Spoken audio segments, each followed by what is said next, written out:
Praise the Lord. I was talking to one of my young first cousins. I think Yolanda she got to be at least 40. And I was asking how it's going. She's down in my hometown in Huntsville. She just called to check on me, and she said, cuz, she said, how things are going with you? She said, I'm locked in. I said, well, we ain't locked in. Then I said, oh, I said, you locked in with your husband? She started laughing. I said, well, it's a time where you can start to get to know one another and talk. We've been together 22 years. I know what I'm dealing with. I started laughing, and she got quiet. And I know what's going on in a lot of households. A lot of y'all have finally realized that you can't talk to that man. You can't talk to that woman. You just married to them. You've been marred by them. You've been scarred by them. Yelling and screaming for years, and then you got to talk to one another. There's no compatibility. The only thing that you have in common is that you know how to cuss each other out. As I leave this alone. Opposites attract. Yeah, male and female, supposedly. But opposites fight. In this corner, husband. In this corner, wife. In this corner, indifference. In this corner, arguing. In this corner, fighting. In this corner, disagreement.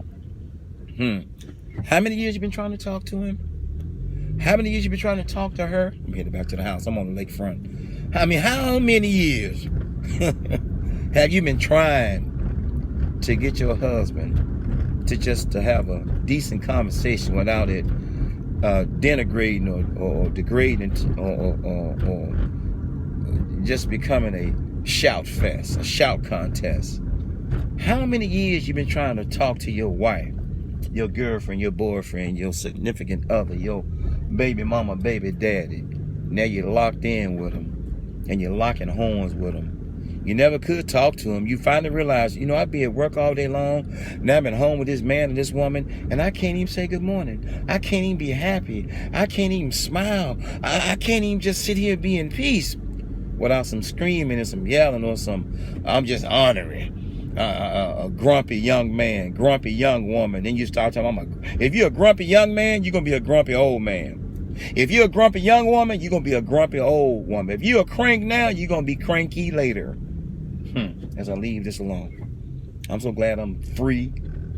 I'm single and free. A lot of y'all talking about, I'm single, I'm divorced, I'm independent. No, sometimes you can be a mess with the holes and voids in you that somebody else left in you. We have past pains, unmet needs, and unresolved issues all on the inside of us, and we try to fill these holes and voids with alcohol and drugs and men and women and trips and drinking and casinos and gambling and clothes and chocolate.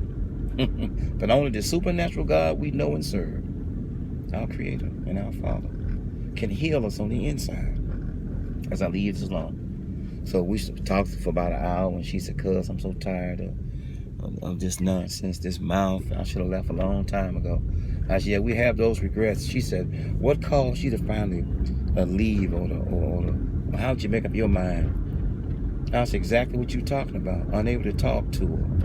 Couldn't say nothing. Couldn't say good morning. Couldn't discuss bills. Couldn't talk about number paying. Couldn't do number pay bills, pay the mortgage, and shut up.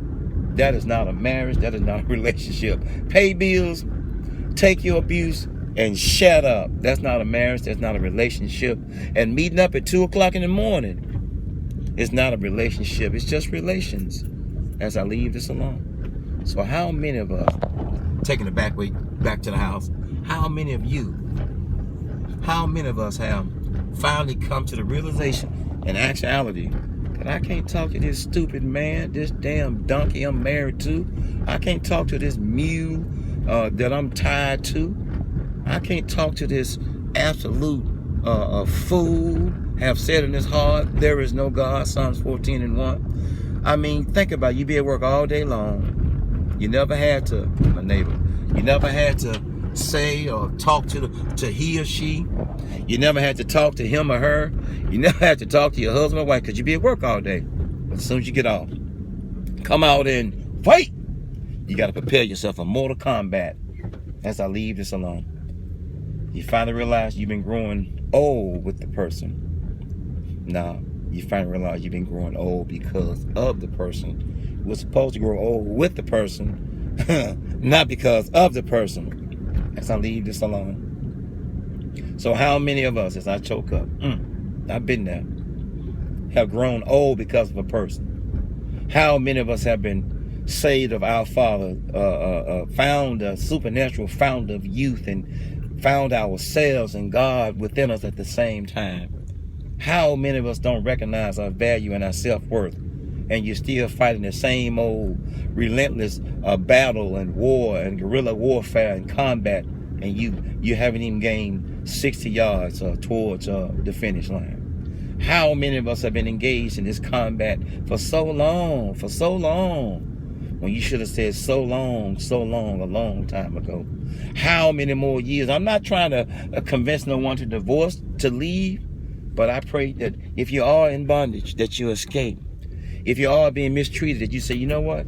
I don't have to take this. See, a lot of times we say, I can't take this no more.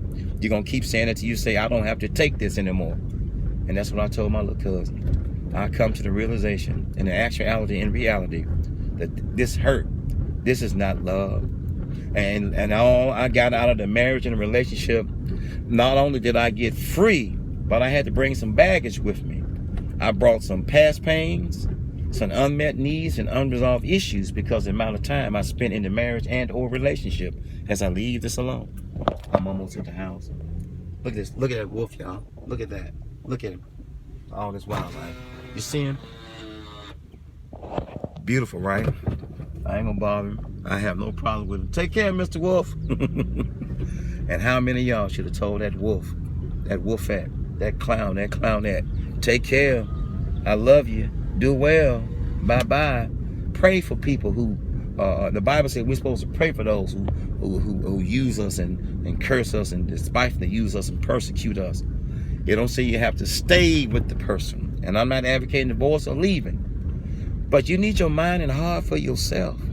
You need your mind and heart for the next relationship, next marriage, next man, next woman, should the good Lord say so, to bless you with. The devil will send 6 bad, God will send 1 good. God will send 1 good, and you got to figure out which one that is. But if you don't hear him, how you going to know which one he or she is as I leave this alone? But yes, you finally realize, because I was like that. I can't talk to this woman. I can't talk to this man. This man is a fool. This woman is crazy as heck. As I leave this alone. This person's disrespectful. They don't know how to talk to anyone. The more you scream and yell, the older you get, the less you know how to communicate. As I leave this alone, I pray I touch your heart. I pray I touch your mind. My dad used to say, as I leave this alone, I'm not trying to tell you what to do. I'm just trying to help you. Pandemic hate. Pandemic can't talk. Pandemic arguing, fussing, fighting. Pandemic no conversation. Pandemic never could talk to the man or woman. And now you're stuck in the house with them. What you gonna do? What you gonna do? You better pray. There's no such thing as a get out of jail free card anymore. Only on Monopoly. You've allowed this man or woman to monopolize your time, your heart, and mind. You better save your mind and heart for yourself. Save me, Lord. Save me. Peace.